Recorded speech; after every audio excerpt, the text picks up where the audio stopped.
Jean-Louis, Singapour est un tracé qui ne réussit pas spécialement aux Mercedes. Pourquoi? Parce qu'il est sinueux, c'est la principale raison? Il y a un peu de tout, mais effectivement, ce que vous dites, c'est qu'il est très sinueux. Il y a 23 virages à Singapour.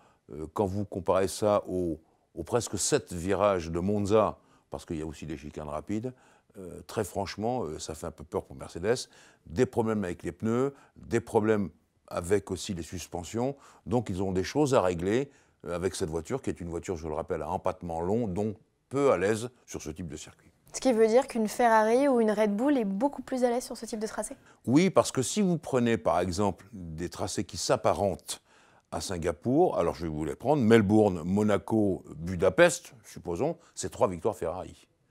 Si vous ajoutez à cela la Red Bull Renault qui marche pas mal, à la fois sur les deux types de circuits, que ce soit Monza, la remontée de Ricciardo, ou que ce soit d'autres courses, vous voyez que tout ça prédispose Ferrari ou Red Bull Renault à être un petit peu devant les Mercedes. Mais enfin, tout peut arriver, hein. On ne sait jamais ce qui se passe. Niveau réglage, Jean-Louis, est-ce qu'on est comme sur Monaco? Tout à fait comme Monaco, c'est-à-dire les ailerons calés au maximum, presque verticaux, les pelles, comme on dit. Et la deuxième chose, c'est que ça donne des voitures très brutales à conduire.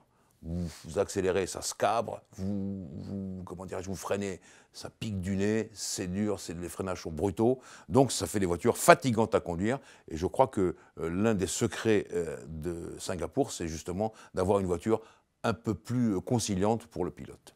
Pilote qui va en plus être, tout comme le moteur d'ailleurs ou les pneumatiques, être contraint à une chaleur absolument humide, absolument terrible. Oui, il y a une vraie préparation pour Singapour avec l'humidité et la chaleur ambiante, même de nuit.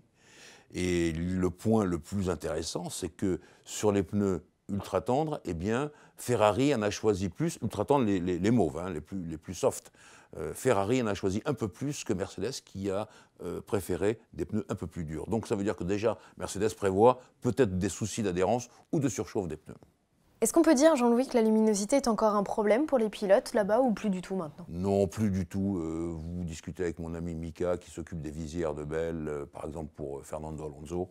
Il sait très bien comment résoudre ces problèmes parce qu'on est presque à l'éclairage à giorno. Il ne faut pas être ébloui par les lampadaires, je les appelais comme ça, qui sont extrêmement puissants. Mais je crois que tous ces problèmes-là maintenant sont résolus. Non, c'est la fatigue physique du pilote, la transpiration, qui est le point le plus dur de Singapour.